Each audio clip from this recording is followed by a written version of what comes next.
En Tunisie, le nouveau président de la République, Kaïs Saïed, a prêté serment ce mercredi devant les élus de l'Assemblée constituante et les hauts représentants de l'État. On en parle dans cette édition.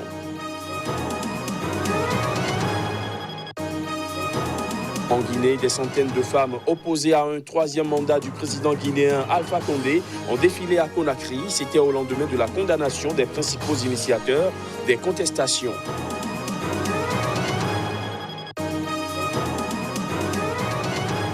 Et puis le premier sommet Russie-Afrique, symbole du regain d'intérêt russe pour le continent africain, a débuté ce mercredi dans la station balnéaire russe de Soti.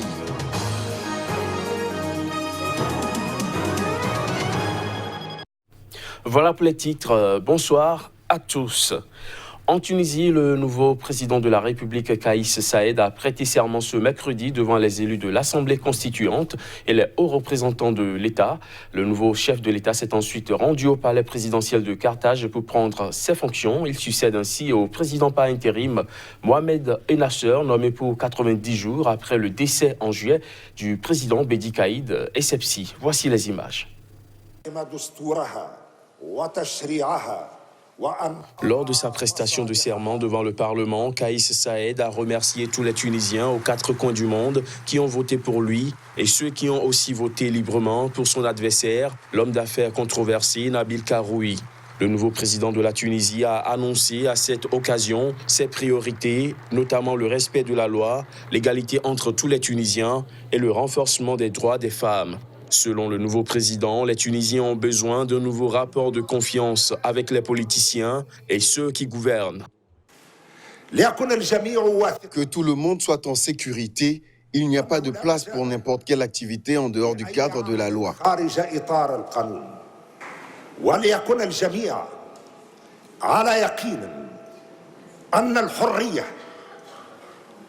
Que tout le monde soit en sécurité. La liberté que le peuple a chèrement payée pour l'atteindre et l'exercer dans le cadre légal, personne ne pourra lui retirer.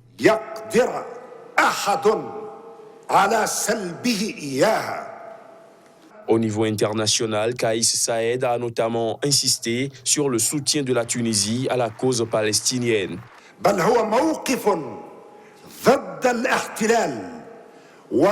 C'est une position contre la colonisation et contre le racisme. Et il est temps pour toute l'humanité de mettre fin à cette injustice. Après avoir prêté serment, Kaïs Saïed s'est dirigé vers le palais présidentiel de Carthage, dans la banlieue nord de Tunis, où il a pris ses fonctions. Le nouveau chef de l'État aura désormais une semaine pour charger le parti Ennahda, vainqueur des élections législatives, de former un gouvernement. En Algérie, la présidentielle prévue le 12 décembre prochain recueille l'adhésion de la majorité des Algériens. C'est ce qu'a assuré le président par intérim Abdelkader Ben Salah.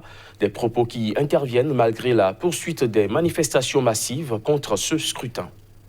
Pour le 35e mardi consécutif dans les rues du centre d'Alger, des centaines d'étudiants ont encore défilé réclamant l'annulation de l'élection ainsi que la libération des détenus arrêtés en lien avec le mouvement. Dans un message à l'occasion de la Journée nationale de la presse relayée par l'agence de presse officielle APS, Abdelkader Ben Salah, qui a pris début avril l'intérim du président Abdelaziz Bouteflika, poussé à la démission par la rue après 20 ans de pouvoir, a appelé les Algériens à un sursaut national et à se rendre massivement aux urnes. Pressé par le chef d'état-major de l'armée, le général Ahmed Gaïd Salah, incarnation du haut commandement militaire, véritable organe de décision depuis le départ de Bouteflika, Ben Salah a convoqué le 12 décembre une présidentielle pour élire un successeur à celui-ci et sortir le pays de la crise politique dans laquelle il est englué. Mais selon les observateurs, la participation s'annonce extrêmement faible alors que le Irak continue de dénier au pouvoir actuel, issu de l'appareil de la présidentielle Bouteflika, la légitimité d'organiser des élections et de réclamer des institutions de transition avant tout scrutin. Ben Salah a estimé mardi que le pouvoir avait répondu favorablement à la plus grande partie des revendications exprimées par notre peuple lors de son Irak, né le 22 février, et qui pourtant ne faiblit pas. Dans le même temps mardi, des étudiants ont défilé dans le centre d'Alger avec des cris de « Bye bye Ahmed Gaïd Salah » ou « Pas de vote cette année ». Ceux-ci ont également appelé à la libération des détenus politiques et d'opinion arrêtés depuis juin en lien avec le Irak. Le Comité national de libération des détenus, une association en recense une centaine. En Guinée, des centaines de femmes opposées à un troisième mandat du président guinéen Alpha Condé ont défilé à Conakry. C'était au lendemain de la condamnation des principaux initiateurs des manifestations qui agitent le pays depuis une semaine et qui ont fait une dizaine de morts. Environ 400 femmes ont entamé en fin de matinée une marche à Conakry, à l'esplanade du stade du 28 septembre. Majoritairement vêtues de blanc, les manifestantes scandaient des slogans hostiles au pouvoir d'Alpha Condé. Cette marche intervient au lendemain de la condamnation des principaux initiateurs des manifestations du Front National pour la défense de la Constitution qui agitent la Guinée depuis une semaine et qui ont fait une dizaine de morts. Le FNDC, dont se réclament les manifestantes, a appelé à manifester et à paralyser l'économie à partir du 14 octobre pour faire obstacle à un éventuel troisième mandat du président Condé en 2020. À la suite de cet appel, Conakry et plusieurs villes guinéennes ont été la proie la semaine dernière de violents heurts. Au moins 8 manifestants, 10 selon l'opposition, et un gendarme ont été tués, des dizaines d'autres blessés. Abdourahmane Sano, coordonnateur de cette alliance de partis d'opposition, de syndicats et de membres de la société civile, a été condamné mardi à 1 an de prison ferme et 4 autres responsables à 6 mois ferme. Aucune sortie de crise ne pointe à l'horizon. Le FNDC a annoncé une nouvelle grande marche pacifique jeudi pour faire échouer le projet prêté au président Condé de briguer sa propre succession en 2020 et de changer à cette fin la Constitution qui l'empêche de concourir à un troisième mandat. Pendant ce temps, en Guinée-Bissau voisin, le Premier ministre Aristide Gomez a dénoncé un projet de coup d'État à 1 mois de l'élection présidentielle. Il accuse un candidat de l'opposition, Umaro Sissoko Embalo, qui a démenti et qualifié ces accusations de cabale. Voici les détails.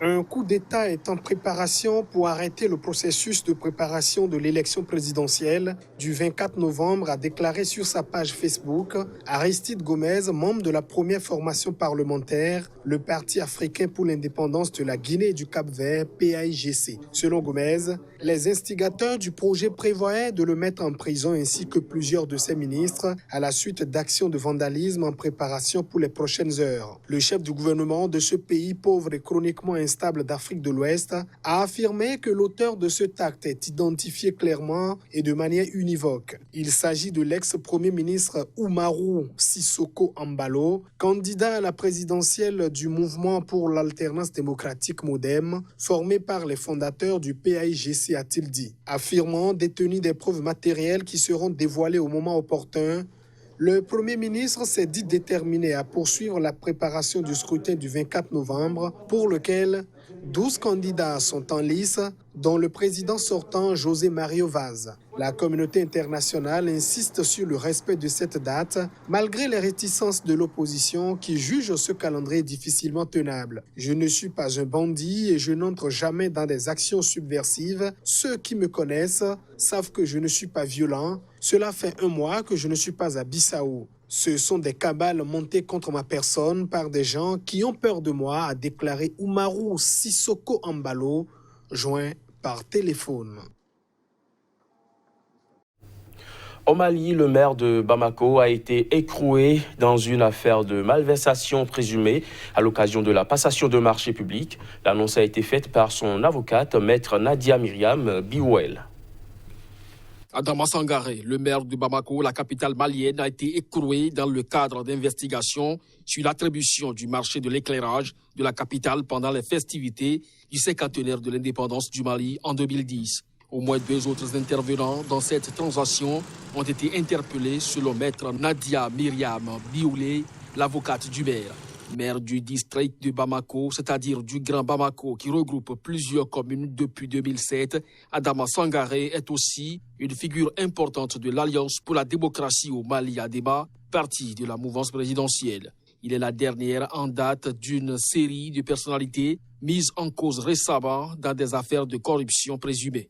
Je déplore le fait que la présomption d'innocence soit ignorée. Je suis d'accord pour la lutte contre la corruption, mais elle doit se faire en respectant la loi, a dit son avocate, Maître Nadia Myriam Bioulé. Très peu de détails sont disponibles sur l'affaire, mais de sources judiciaires, elle porte sur un contrat de 500 millions de francs CFA, soit 762 000 € entre la mairie et deux sociétés. L'interpellation du maire de Bamako survient alors que le pouvoir fait face aux accusations d'impuissance devant la dégradation de la sécurité et des conditions de vie dans un pays en guerre éprouvé par les violences djihadistes et intercommunautaires et la pauvreté.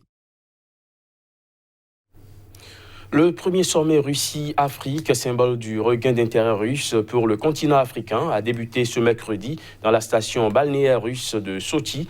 Au programme du sommet, 2 jours de discussion sur des thèmes comme technologie nucléaire au service du développement de l'Afrique ou encore minerais africains au profit du peuple d'Afrique. Les images. Vladimir Poutine a lancé ce mercredi son premier grand sommet Russie-Afrique. Le président russe a démarré ce sommet dans la station balnéaire de Sochi en insistant sur le potentiel de développement de l'Afrique. Devant des dizaines de chefs d'État et de gouvernement, il a assuré que la Russie pouvait au minimum doubler ses échanges économiques avec le continent dans les 5 prochaines années. En organisant mercredi et jeudi ce premier sommet Russie-Afrique, Moscou affirme ses ambitions dans un continent dont il s'est retiré à la chute de l'URSS et où la Chine et les pays occidentaux ont plusieurs longueurs d'avance. Durant ces 2 jours de discussion, des thèmes tels que technologie nucléaire au service du développement de l'Afrique ou minerais africains au profit des peuples d'Afrique sont prévus. Lors de la session plénière, Vladimir Poutine a également promis que la Russie continuerait à aider les pays africains en effaçant leurs dettes. En 2018, les échanges commerciaux entre la Russie et l'Afrique s'élevaient à 20 milliards de dollars, moins de la moitié de ceux de la France et 10 fois moins que ceux de la Chine. Hors du continent africain et plus précisément en Chili, les stations d'essence et les magasins sont pris d'assaut par les populations. Elles craignent une pénurie de carburant ou d'aliments dans le pays. Le Chili est secoué depuis quelques jours par des contestations dues à la hausse du prix du ticket de métro.